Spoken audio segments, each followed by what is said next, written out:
Gostaria de estar saudando meus amados e queridos irmãos, amigos e ouvintes da Palavra de Deus, com a gloriosa paz do Senhor Jesus. A Ele seja a honra, a glória e louvor, e também a nossa gratidão por tudo quanto o Senhor tem feito em nossas vidas. Seja bem-vindo mais uma vez aqui ao nosso canal, A Voz que Clama no Deserto, e a mais um conteúdo da lição dominical aqui dentro do quadro Estudando Juntos, que tem como tema central "E o Verbo se fez carne", sob o olhar do apóstolo do amor. O tema oportuno, vamos estar conhecendo o conteúdo que trata do tema a intercessão do Senhor Jesus, né, pelos discípulos, tá bom? Para tantos vamos estar orando. Pai, em nome do Senhor Jesus, nos colocamos, Senhor, na tua santa, gloriosa presença. Pedimos seu perdão dos nossos pecados que temos cometido. Queremos, Senhor, te agradecer por mais, Senhor, por esta tão grande salvação, pelo nosso nome estar escrito no livro da vida, pela esperança, Senhor, que temos de que a qualquer momento o Senhor há de vir buscar a cada um de nós, Senhor, teu povo, a tua igreja. Abençoa, Pai, esse momento que aqui vamos estar junto, Senhor, conhecendo, ó Pai, esse conteúdo. Faz isso, Senhor, nos ajuda em todo esse período e também nos faz, Senhor, como intercessores, Senhor, e compreender a importância e o valor que é a intercessão e os seus aspectos também. Aqui, por certo, vamos estar aqui renovando a nossa mente e também aprendendo, segundo aquilo que o Senhor venha, ó Pai, durante esse percurso aqui, a nos iluminar. Faz isso, ó Pai, é o que nós pedimos, já te agradecemos por tudo, em nome do Senhor Jesus. Amém.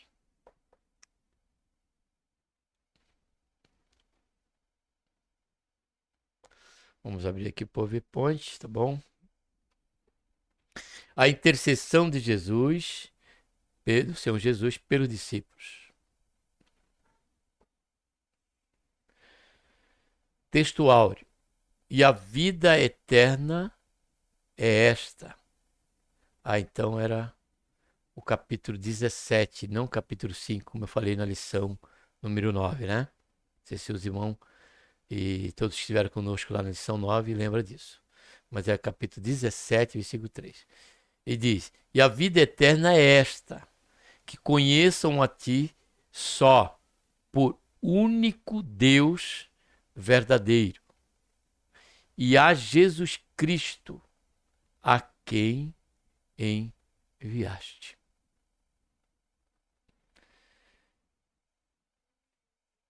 A oração,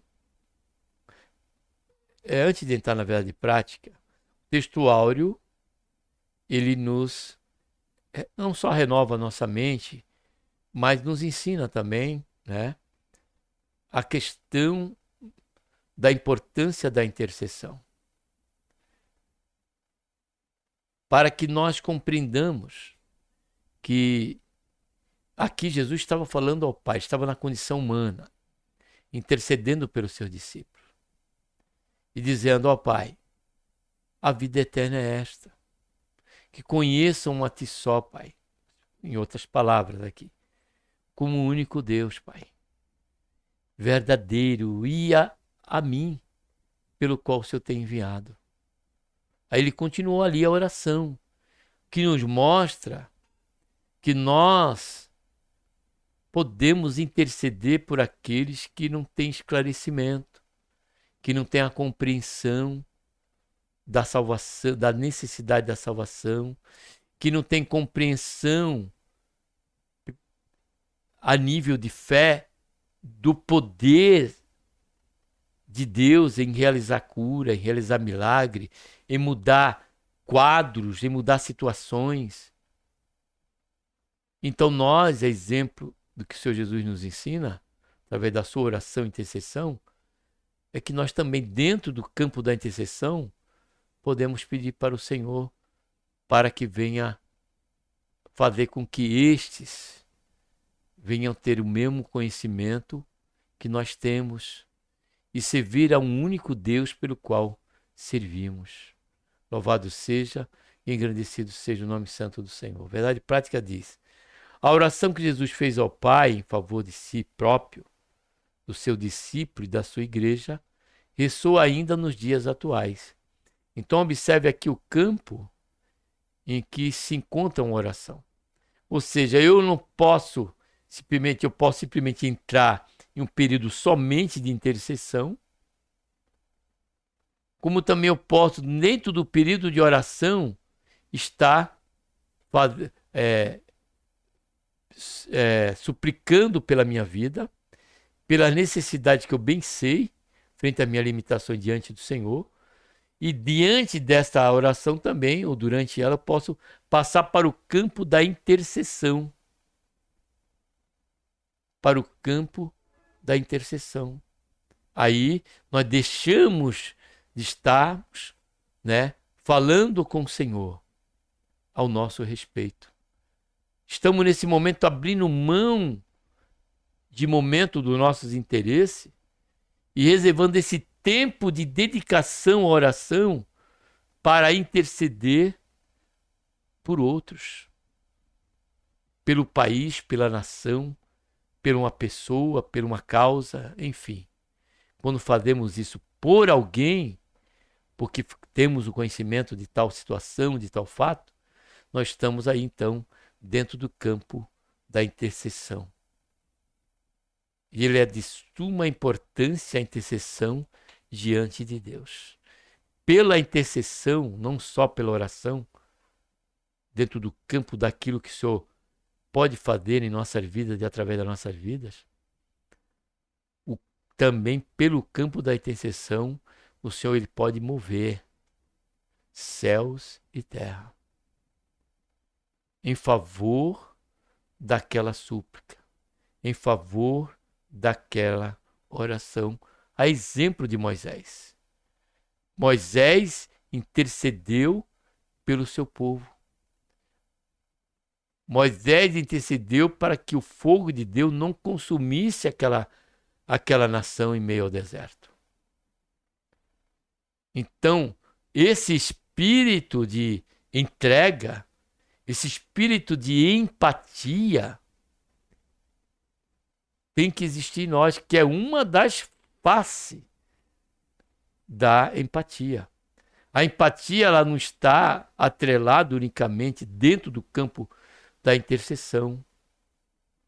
Senhor, opera isso, Senhor. Mas também a empatia ela vai muito além da intercessão. Ela também requer de nós atitudes, como disse o próprio apóstolo Tiago, que a religião pura e verdadeira é aquela, que passa a se preocupar com órfãos e com a viúva e que não se deixa corromper. Essa é a verdadeira, que refreia a sua língua, cuida dos órfãos e da viúva e não se deixa se corromper. Então, logo, a empatia ela faz parte da intercessão, não só dela, como comentamos aqui.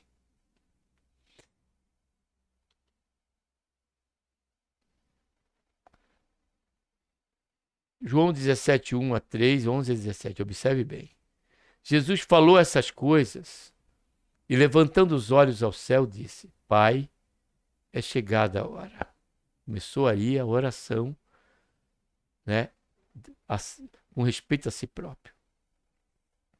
Glorifica teu filho, para que também teu filho te glorifique a ti. Assim como lhe deste poder sobre toda a carne, para que dê a vida eterna a todos quanto lhe deste. E a vida eterna é esta, que conheço a ti por único Deus verdadeiro, e a Jesus Cristo a quem enviaste. E eu já, aí parte para o versículo 11, e eu já não estou mais no mundo, mas eles estão no mundo. Eu vou para ti, Pai Santo. Guarda em teu nome, olha só, aqueles que me deste, para que sejam um, assim como nós somos um, disse o Senhor Jesus, Estando eu com eles no mundo, guardava-os em teu nome. Tenho guardado aqueles que tu me deste, e nenhum deles se perdeu, senão o filho da perdição, para que a escritura se cumprisse. Mas agora vou para ti, digo isto ao mundo, para que tenham a minha alegria completa em si mesmos. Dai-lhes a tua palavra, e o mundo, dê-lhes a tua palavra, e o mundo os odiou, porque não são do mundo, assim como eu não sou do mundo.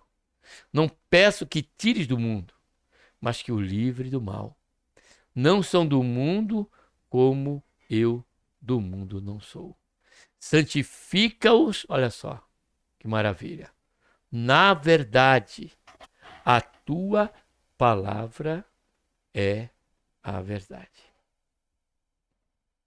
Introdução. Na presente lição, iremos explorar agora o capítulo 17 de João. Este capítulo descreve a oração mais significativa que o nosso Senhor fez em benefício de si mesmo, ou seja, a questão do momento da sua glorificação, bem como a dos seus discípulos e dos cristãos que viriam a crer no futuro próximo. Deixa eu ver só aqui um negócio aqui.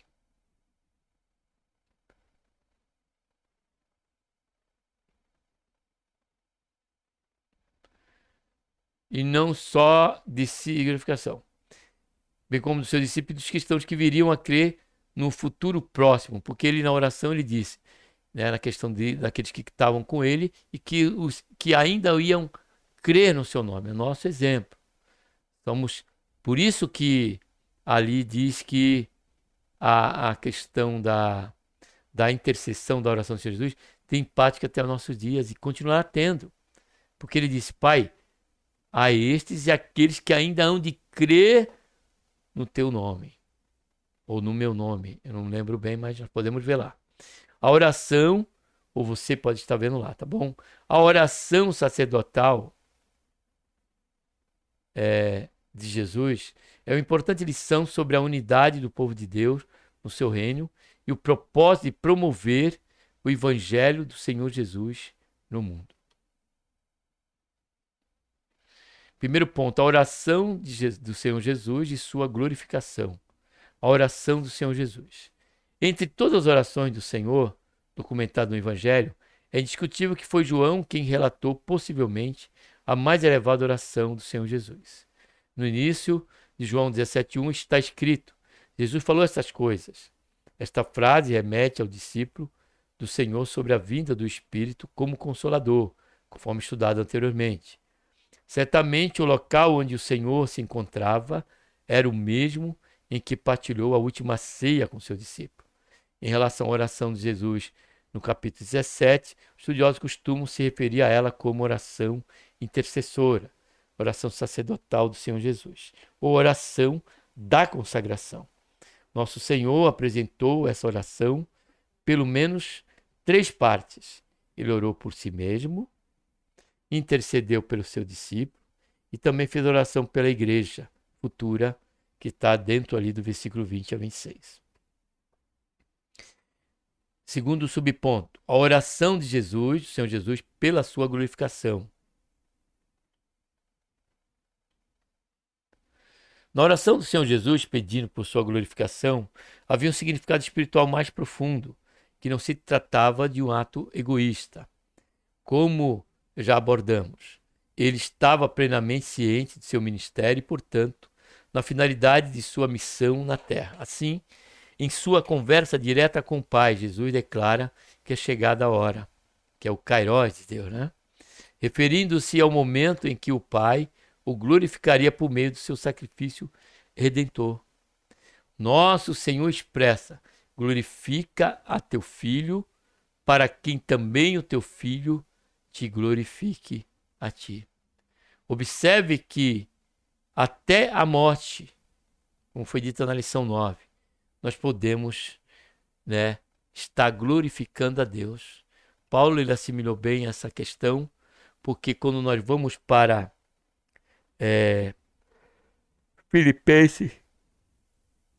Filipenses capítulo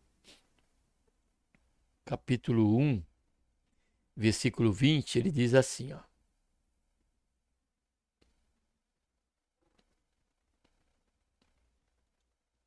Segundo a minha ardente expectativa e esperança de que nada serei confundido. Antes, com toda ousadia, olha só, Cristo será tanto agora, ou seja, no momento no percurso do seu trabalho missionário, como sempre, engrandecido no meu corpo. Agora olha o que ele diz, seja pela vida, seja pela morte. Então, o seu Jesus orando, ele compreendia que o ato de ir até o fim seria um ato de glorificar a Deus. Se serve para nós, amados, como um fortalecimento da nossa fé e uma expectativa certa de que nós ou glorificaremos Deus em nossa morte, se nós estivermos dentro da mesma situação do Senhor Jesus, de ir até o fim, como Paulo foi até o fim e disse, acabei a carreira, combati o bom combate, acabei a carreira e guardei a fé. Então a morte ali, Paulo glorificou a Deus, glorificou o Senhor Jesus. Então até na morte podemos glorificar o nome do Senhor. Isso se permanecermos até ali nos seus caminhos. Nosso Senhor expressa, glorifica a teu filho para que também o teu filho te glorifique a ti. Que tipo de glorificação seria essa? Mediante a sua morte, o mundo o conheceria e a vida eterna seria oferecida a todos que o aceitasse como Salvador de suas vidas. Que cresce no Senhor Jesus como Salvador da sua vida. Jesus, ele não está querendo que ninguém... É ele que tem que nos aceitar. E ele só vai nos aceitar se cremos nele. E não aceitarmos ele, é cremos. Jesus não é mercadoria para ser aceito. Jesus, ele é o Filho de Deus que morreu por nós. Precisamos com muito temor e tremor nos arrepender dos nossos pecados e crer no Evangelho de nosso Senhor e Salvador Jesus Cristo. Crer no Senhor Jesus Cristo.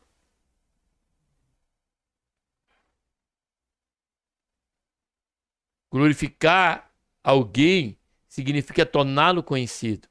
Jesus seria reconhecido como Filho de Deus, o Salvador do mundo. Terceiro subponto, a mesma glória com o Pai.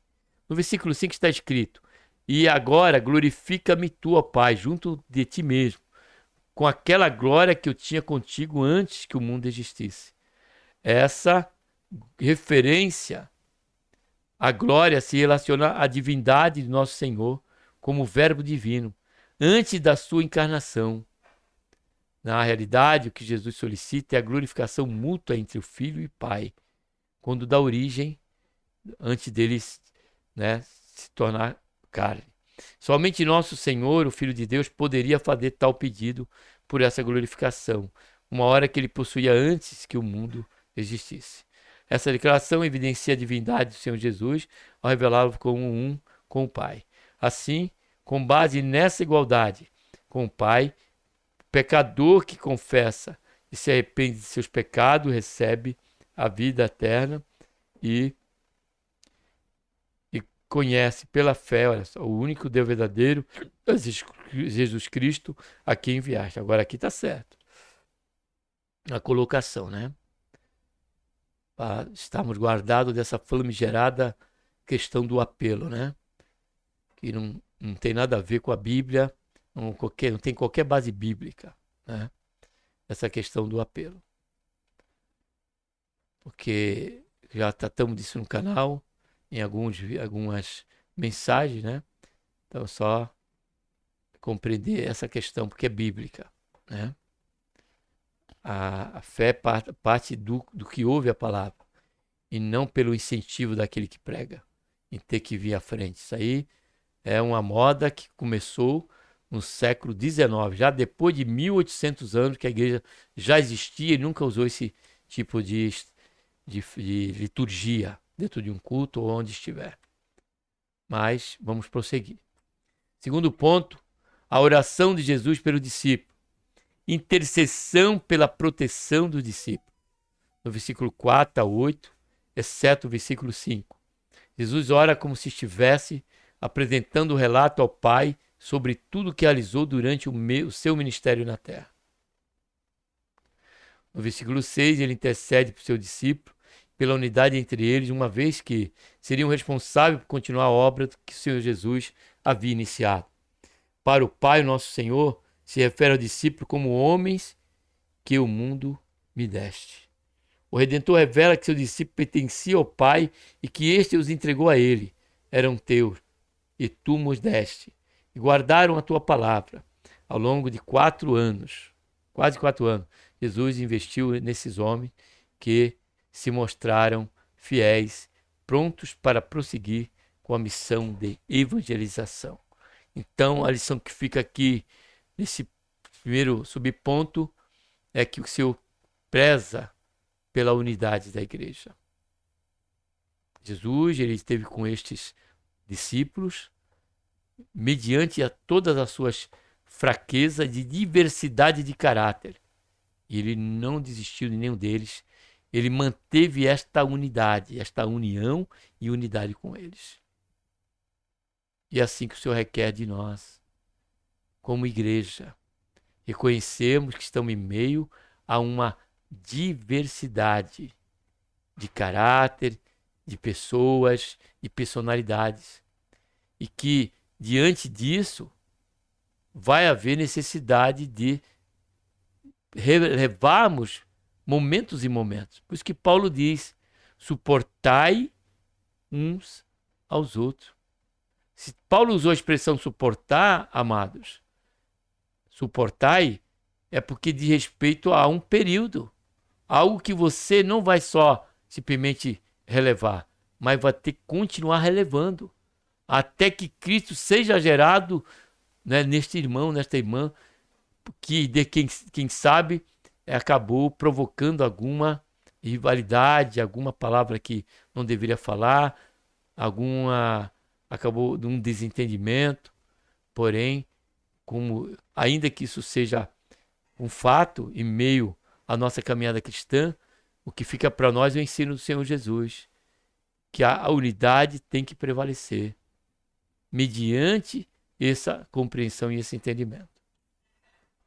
Mediante e diferente aos percalços que haveremos de enfrentar mantendo este alvo de unidade. Não só de união, mas de unidade. Os discípulos receberam a palavra. Apesar de, em certas ocasiões, os discípulos terem encontrado dificuldade para compreender completamente o ensino do Senhor Jesus, as suas recordações foram reavivadas pelo Senhor Espírito Santo. Quando receberam o poder no dia de Pentecostes, permitindo-lhe assim entender e difundir o que aprenderam com o Mestre. No versículo 6, Jesus referiu-se ao Pai, afirmando que o seu discípulo mantivera a mensagem recebida e guardaram a tua palavra. Ao vivermos conforme a palavra de Deus, aceitando e obedecendo ao ensinamento de Cristo, podemos testemunhar o Evangelho com credibilidade. Protegidos do mundo. Versículo 4 afirma, deles a tua palavra e o mundo os odiou, porque não são do mundo, assim como do mundo eu não sou, como eu não sou do mundo. É importante prestar atenção ao termo mundo.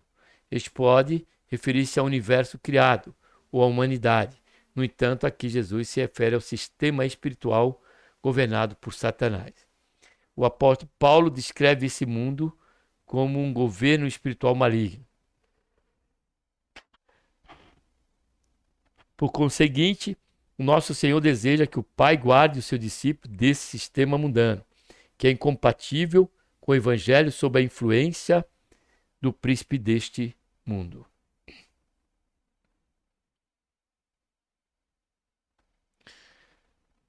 Terceiro ponto, a oração pela unidade da igreja. Nesta terceira parte, a súplica do Senhor Jesus pediu pela unidade da igreja, mais do que uma unidade de natureza eclesiástica ou orgânica. Jesus intercedeu pela harmonia espiritual do seu povo. Nosso Senhor ansiava pela união genuína, tal como a que existe entre ele e o Pai. Essa foi a súplica do nosso Senhor, para que todos sejam um, assim como tu, ó Pai, está em mim e eu em ti. Propósito da unidade. O propósito da unidade espiritual da igreja, conforme a intercessão do nosso Senhor, é que o mundo creia que tu me enviaste. Assim, a igreja revela essa unidade espiritual com Cristo por meio de 4 motivos: união essencial dos salvos como membros, união essencial dos salvos promovida pelo conhecimento crescente sobre o Senhor Jesus, e união essencial dos salvos no desenvolvimento do fruto do Espírito, e a união essencial dos salvos manifestada na glória como Filho de Deus, detetores da vida eterna. Oração por encorajamento à unidade. Em João 17, 21 e 22, Nosso Senhor roga para que os discípulos sejam incentivados a manter a unidade com Ele. A crença em Cristo como o único e suficiente Salvador. Olha a crença, tá vendo? Está corretíssimo. É a principal razão da unidade cristã, de modo que os discípulos sejam encorajados a promover esse testemunho no mundo. Assim, sem essa unidade de fé, o testemunho perde completamente a sua credibilidade. Basta deixar em dúvida, né? A comunhão nossa como irmãos. É extraordinário perceber que a oração sacerdotal do Senhor Jesus Cristo continua a ressoar nos dias atuais. Fazemos parte do corpo de Cristo. Esse privilégio deve manter-nos cientes da nossa função no reino de Deus. Por isso, temos a responsabilidade de nos apresentar entusiasmado para testemunhar com coragem o Evangelho, revelando a obra que o Senhor Jesus revelou no Calvário. Que Deus, por intermédio de Cristo Jesus, nosso Senhor, nos abençoe. Dessa feita, né, cumprimos mais aí o propósito específico do canal, né, que é conhecemos o conteúdo, ainda que refletimos algumas pequenas partes, né, da lição, mas no geral a lição ela trata, né, da questão da oração, da sua importância em mantermos essa oração em nós, por nós, pela nossa vida espiritual, como também na questão da intercessão por todos quanto carecem de ser alcançados por Deus, seja pelo livramento, para a salvação, no caso da salvação, como um livramento em um caráter de outras esferas. Então que Deus, por intermédio de Cristo Jesus, nosso Senhor, nos abençoe e nos faça, né, sempre valorizar a oração e também a intercessão. Dependente da causa, poderoso é o Senhor para dizer sim e responder às nossas orações, tá bom? Um abraço a todos e vamos orar.